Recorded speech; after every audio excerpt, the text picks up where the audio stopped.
So much drama with the meme coin Pepe today. Absolutely ridiculous. And I'm still in Estonia, live from NFT Talent. Let's get into it because Coinbase is kind of...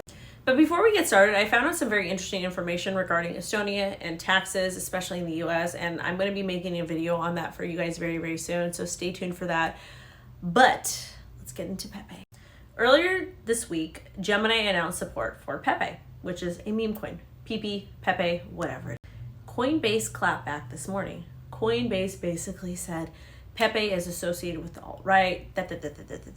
And again, meme coins are extremely risky to invest in. If you put any money into a meme coin, you should expect it goes to zero because it's a very risky investment, and that's okay. However, I will say that putting your money into a bank and allowing people you have no idea who they are, don't know about them, that take your money and then invest it in other products, that's also risky too. It's also known as an investment, and for some reason in the United States of America, the term investment is not really explained properly. An investment basically means you have a 50% chance of making money or a 50% chance of losing money. I digress. So Coinbase sent an email out to their customers earlier today talking about how Pepe was for the alt-right, which was absolutely stupid. But that's very typical for American corporate structure. In America, we have all these crazy social issues that in reality kind of exist, but really don't. But the biggest problem in America is not social issues, it's really a wealth gap. But we refuse to address that because it's easier to keep people poor and stupid and to feed them all these stupid ideologies that make us bicker back and forth.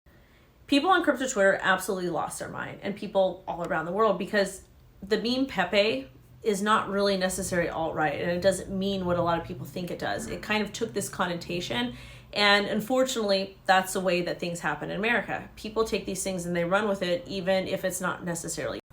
But again, I've seen some of the memes, and from my personal background that I have, ethically, culturally, whatever it is, I can get it. But at the same time, if you're living in the crypto industry, like operating here, we try to operate in a true decentralized economy. And it basically means if you don't like something that's said, we just kind of ignore it and we just let people do whatever it is they do.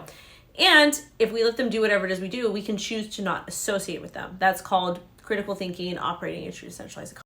So there was a bunch of hashtags, cancel Coinbase. So Coinbase, because they're a corporate company in America, was like, oh my God, people are going to cancel us. So what they did was actually pandering to a particular group of people, and it backfired on them. So what they did was they retracted that statement. They're like, yeah, we know it was like a problem. We shouldn't have said that. We're sorry, which is kind of BS. And the reason why it's BS is because if you're going to come out and say something, say it with your chest. Like, don't retract on it because it's hurting your bottom line. Listen, Coinbase was the first crypto exchange I used to buy cryptocurrency. Bitcoin, Ethereum, Litecoin, end of 2017. I appreciate the service they offer. However, a lot of people tend to forget how terrible Coinbase's customer service is. They also tend to forget that Coinbase is a business, and everybody that works at Coinbase is literally from the ivory tower. A bunch of people that came from privilege, etc., that don't care about you. And that's a problem for me. But also use their service. I'll pay their fees. I'll use their business because they simply work. And that's part of corporate structure in the United States of America. So, should we cancel Coinbase? I personally don't believe we should cancel anybody. I think it's absolutely ridiculous. But at the same time, don't forget what they did. Don't forget they tried to pander to a specific group for brand recognition. Don't forget they have very terrible customer service. Don't forget that they don't care about retail. They care about their bottom line. Don't forget that they don't care about Bitcoin. They're literally in this industry to operate as a business, and they work very closely with public servants. And recently, that's when they came out for retail. And it wasn't even for retail. It was for their bottom line. And it was because of the actions of the SEC, because they got a well notice. And if Coinbase had never gotten a Wells notice, they wouldn't have said anything about anything with the SEC. Because again, they care about their bottom line. They don't care about the people, and they don't care about the underdogs because they get a lot of money from accredited institutional hedge funds, all of those people. And they have government contracts.